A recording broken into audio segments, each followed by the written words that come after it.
Je suis particulièrement fière, émue et heureuse d'annoncer le prix Daniel Mitterrand 2022 qui sera remis en décembre à Paris aux bâtisseurs et bâtisseuses d'utopie du nord-est de la Syrie.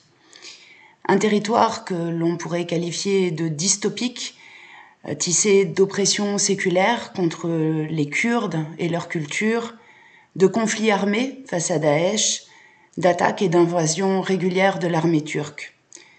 Une population de plus de 4 millions d'habitantes et d'habitants qui, malgré la guerre qui leur est menée, la guerre de l'eau, les pénuries, les sécheresses et l'indifférence de ce qu'on appelle la communauté internationale, poursuit depuis 10 ans une expérience révolutionnaire et féministe basée sur la coexistence pacifique entre les peuples.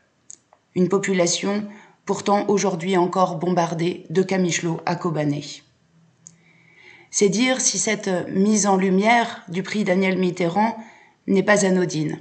Elle arrive d'ailleurs après différents séjours sur place avec la Fondation Daniel Mitterrand, la constitution d'un réseau internationaliste, Jasmine, des rencontres où nous avons écouté les premières et premiers concernés, recueilli les témoignages, les espoirs, les besoins et aussi bien sûr les difficultés rencontrées.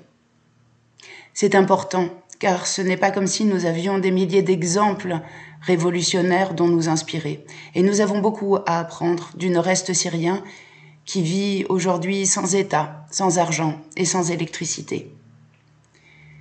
Mais non, en revanche, sans soutien, sans amis ni sans alliés, et ce prix est là pour leur rappeler. Il nous tarde de leur remettre en main propre pour en témoigner.